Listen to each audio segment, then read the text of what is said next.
Donald Trump llegó como un fenómeno que nadie tomó en serio. Y que en el momento en el que está donde está, de pronto pareciera que a todos cae de sorpresa. El manejo de los medios. Es difícil hablar solamente de los medios. Creo que está polarizado y creo que tienes mucho más medios que demuestran abiertamente cuál es la predilección, ¿no? Pero creo que no puedes separar a Estados Unidos sin recordar que en el contexto global venimos de ejemplos similares en Europa, donde este hartazgo que llegó de la población, de sus autoridades, donde veníamos de crisis financieras que empezaron en Estados Unidos, después llegó a Europa con toda la burbuja inmobiliaria en España, vimos la crisis en Grecia y vimos las elecciones en Grecia que dieron más o menos este mismo, digamos, tono de hartazgo de la ciudadanía, de buscar el cambio, no importa quién llegara. De pronto esta ola se empezó a mover hacia acá, llegó al Brexit y ahora estamos con Donald Trump. En el manejo de los medios creo que la polarización sigue siendo la misma, pero creo que hay un fenómeno que también está trascendiendo un poco los medios y es el reflejo de lo que está pasando afuera, y es la verdad.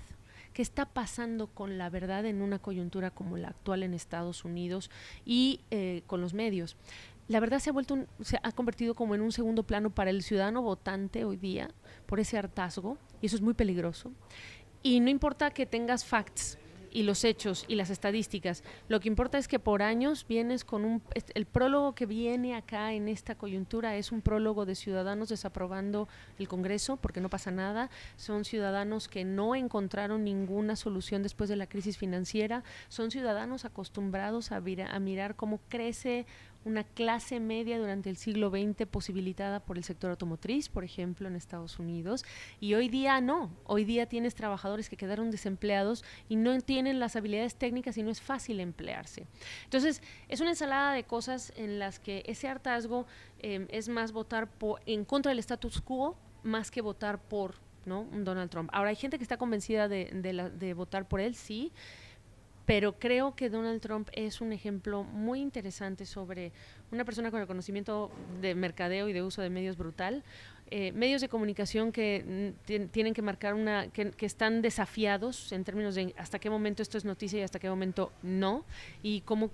equilibras esto que son las coberturas de las campañas para ser totalmente objetivo, y cómo defiendes con hechos la verdad y evitas que pase a segundo plano. Y yo creo que Estados Unidos no es el único caso en donde la verdad se ha vuelto secundaria. Si nos metemos a la, digamos, yugular del tema, estás mirando digamos, un encuentro entre valores, ¿me entiendes? Entonces es lo que estás mirando en Estados Unidos es quienes están defendiendo los valores que por años han sido concebidos en la etiqueta USA y Estados Unidos, el sueño americano, que es el tema de los inmigrantes, como un país de inmigrantes, y que hoy todo el mundo está haciendo responsable por este tema. Un país abierto al comercio, que hoy día estás hablando de un NAFTA, que es el peor acuerdo de la historia, como dice Donald Trump, o un TPP, que es el peor de los acuerdos, o estamos trasladando empleos a otros países, sin poner primero de frente que el libre comercio le permite a los estadounidenses consumidores comprar con más variedad y menores precios, y le abre la puerta a los empresarios para generar más negocios en otros continentes. Entonces, eso es el primer ejemplo de post-factual, ¿no? En el caso de las mujeres, por ejemplo, se ha vuelto muy controvertido defender el caso de las mujeres, pero hay un piso mínimo esperado de la clase política y de muchos ciudadanos en Estados Unidos en donde hay valores que no se pueden comprometer. Y yo creo que en sociedades como las latinoamericanas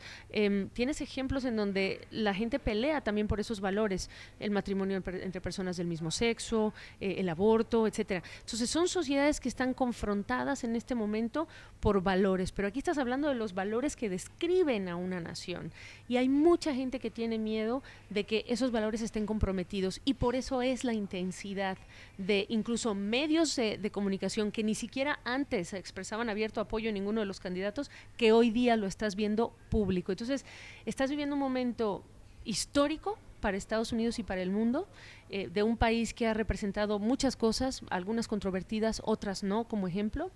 en este desencuentro de cuáles son los valores que queremos defender como sociedades que estamos allá. Yo vivo allá,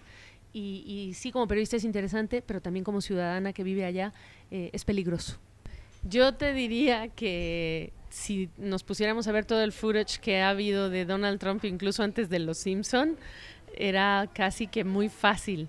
Pero eso hoy lo decimos porque ya podemos voltear, prender la televisión y ver los documentales que hoy retratan la vida de una persona con aspiraciones hasta allá. O sea, nadie se olvida que en los 80s, más o menos, Donald Trump ya había empezado a hablar de ser presidente. Lo que yo te digo es que como buen mercadólogo, como buen empresario, encontró el momento perfecto, la oportunidad perfecta, con las condiciones de hartazgo perfectas y le funcionó muy bien. Esa es la diferencia. A mí lo que me preocupa es que tú no puedes gobernar, y en América Latina hemos tenido muchos ejemplos, tú no puedes gobernar con el miedo, tú no puedes gobernar siendo absolutista y diciendo varias cosas, tú no puedes decir que vas a ser el ejemplo para un país, y en Estados Unidos se ha tendido a buscar a presidentes y a políticos que sean hasta cierto punto ejemplo para los valores de los americanos, aunque no estemos de acuerdo con ellos, para los valores de ellos. Y sí me preocupa que bajemos la barra en un momento en el que tenemos que mostrar que un país como Estados Unidos, la mayor economía, potencia del mundo, etcétera, puede mostrar más. Y no por nada hoy ves a países, gobernantes en países extranjeros que incluso también se están pronunciando en contra de Donald Trump. Entonces, yo de momento, por los hechos, veo mucha contradicción, veo valores muy peligrosos, sobre todo para la mujer, sobre todo para la inmigración. Eso no quiere decir que uno no esté de acuerdo con regular, controlar, etcétera, tema migratorio, pero creo que de momento hay más convencidos de que es más peligroso que asertivo alguien como Donald Trump.